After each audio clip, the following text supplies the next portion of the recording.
In a letter to a person of quality 1728 by Jonathan Swift.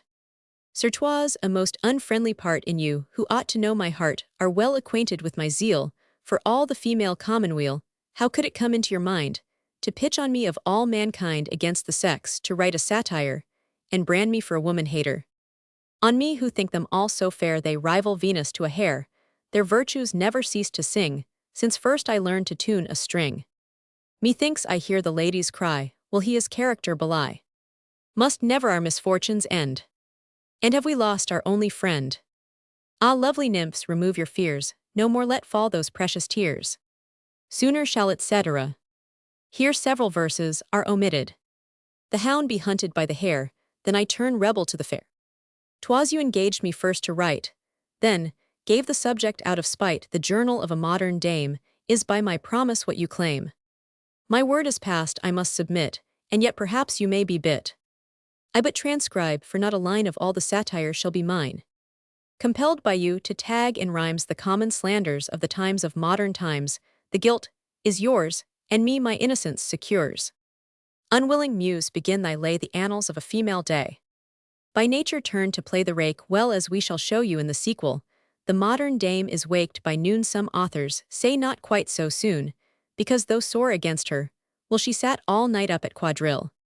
She stretches gapes, unglues her eyes, and asks if it be time to rise of headache, and the spleen complains, and then to cool her heated brains her nightgown and her slippers brought her takes a large dram of citron water. Then to her glass and Betty, pray, don't I look frightfully today? But was it not confounded hard? Well, if I ever touch a card, 4 matadors and lose codil. Depend upon't, I never will.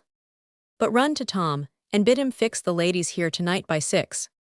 Madam the goldsmith waits below, he says his business is to know if y'all redeem the silver cup he keeps in pawnwise. Show him up. Your dressing plate hell be content to take for interest cent per cent, and madam, there's my lady Spade has sent this letter by her maid. Well I remember what she won, and has she sent so soon to done. Here carry down these 10 pistoles my husband left to pay for coals. I thank my stars they all are light, and I may have revenge tonight. Now loitering o'er her tea and cream, she enters on her usual theme. Her last night's ill success repeats, calls Lady Spade 100 cheats. She slipped spadillo in her breast, then thought to turn it to a jest. There's Mrs. Cut, and she combine, and to each other give the sign. Through every game pursues her tale, like hunters o'er their evening ale. Now to another scene give place, enter the folks with silks, and lace fresh matter for a world of chat. Right Indian, this right Mechlin, that observe this pattern, there's a stuff I can have customers enough. Dear madam, you are grown so hard, this lace is worth 12 pounds a yard. Madam, if there be truth in man, I never sold so cheap a fan. This business of importance, o'er and madam, almost dressed by 4. The footman in his usual phrase, comes up with madam dinner stays. She answers in her usual style, the cook must keep it back, a while I never can have time to dress. No woman breathing takes up less, I am hurried, so it makes me sick. I wish the dinner at Old Nick. At table now she acts her part, has all the dinner cant by heart. I thought we were to dine alone, my dear, for sure, if I had known this company would come today, but really tease my spouse's way. He's so unkind, he never sends to tell, when he invites his friends, I wished ye may but have enough. And while with all this paltry stuff, she sits tormenting every guest, nor gives her tongue one moment's rest in phrases battered, stale, and trite, which modern ladies call polite. You see the booby husband sit in admiration at her wit. But let me now a while survey our madam o'er her evening tea, surrounded with her noisy clans of prudes, coquettes, and harridans, when frighted at the clamorous crew, away the god of silence flew, and fair discretion left the place, and modesty with blushing face now enters, overweening pride and scandal ever gaping wide. Hypocrisy with frown, severe scurrility with gibing air, rude laughter seeming like to burst, and malice always judging worst, and vanity with pocket glass, and impudence with front of brass, and studied affectation came each limb and feature out of frame, while ignorance with brain of lead flew hovering o'er each female head. Why should I ask of thee, my muse, 100 tongues as poets use, when to give every dame her due 100,000 were too few? Or how should I, alas, relate the sum of all their senseless prate, their innuendos, hints, and slanders, their meanings lewd, and double entendres? Now comes the general scandal charge, What some invent the rest enlarge, and madam, if it be a lie you have the tale as cheap as I must conceal my author's name, but now 'tis known to common fame. Say foolish females bold and blind, say, by what fatal turn of mind, are you on vices most severe, wherein yourselves have greatest share? Thus every fool herself deludes the prude, condemns the absent prude's mopsa, who stinks her spouse to death, accuses Chloe's tainted breath Herson rank, with sweat presumes, to censure fillies for perfumes, while crooked Cynthia sneering, says that Florimel wears iron stays. Chloe of every coxcomb jealous admires how girls can talk with fellows, and full of indignation, frets that women should be such coquettes. Iris, for scandal, most notorious, cries, Lord, the world is so censorious.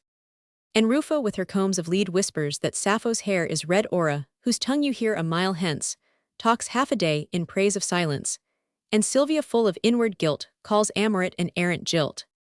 Now voices over voices rise, while each to be the loudest vies, they contradict a firm dispute, no single tongue one moment mute, all mad to speak, and none to hearken. They set the very lapdog barking, their chattering makes a louder din than fishwives o'er a cup of gin, not schoolboys at a barring out, raised ever such incessant rout. The jumbling particles of matter in chaos made not such a clatter, far less the rabble roar and rail when drunk with sour election.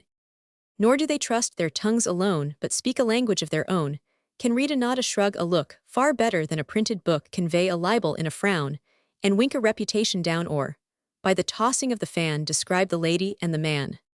But see, the female club disbands, each 20 visits on her hands. Now all alone poor madam sits in vapors and hysteric fits, and was not Tom this morning sent? I'd lay my life he never went past 6, and not a living soul. I might by this have won a vole. A dreadful interval of spleen. How shall we pass the time between? Here, Betty, let me take my drops, and feel my pulse. I know it stops this head of mine, Lord, how it swims. And such a pain in all my limbs. Dear madam, try to take a nap, but now they hear a footman's rap. Go run, and light the ladies up, it must be one before we sup. The table cards and counters set, and all the gamester ladies met. Her spleen and fits recovered quite. Our madam can sit up all night, whoever comes I am not within. Quadrille's the word, and so begin. How can the muse her aid impart, unskilled in all the terms of art? Or in harmonious numbers, put the deal, the shuffle, and the cut? The superstitious whims relate, that fill a female gamester's pate. What agony of soul she feels to see a knave's inverted heels.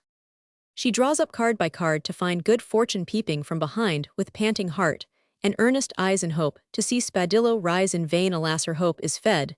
She draws an ace, and sees it read in ready counters, never pays, but pawns her snuff-box, rings, and keys, ever with some new fancy struck, tries 20 charms to mend her luck. This morning when the parson came I said, I should not win a game. This odious chair how came I stuck in't? I think I never had good luck in't.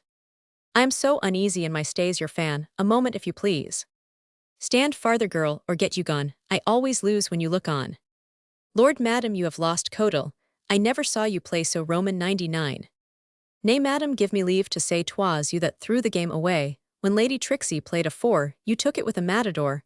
I saw you touch your wedding ring before my lady, called a king, you spoke a word, began with H, and I know whom you meant to teach, because you held the king of hearts. Fie, madam, leave these little arts.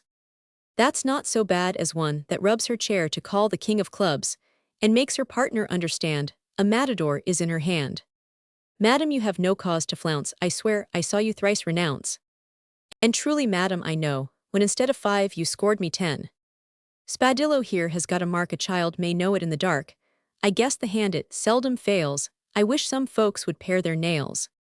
While thus they rail and scold and storm, it passes, but for common form, but conscious that they all speak true, and give each other but their due, it never interrupts the game, or makes them sensible of shame. The time too precious now, to waste the supper gobbled up in haste again, afresh to cards they run, as if they had but just begun. But I shall not again repeat how oft they squabble, snarl, and cheat. At last they hear the watchman knock a frosty mornpest, 4 o'clock. The chairmen are not to be found, come, let us play the other round. Now all in haste they huddle on their hoods, their cloaks, and get them gone, but first the winner must invite the company tomorrow night. Unlucky madam left in tears, who now again, quadrille forswears with empty purse, and aching head steals to her sleeping spouse to bed.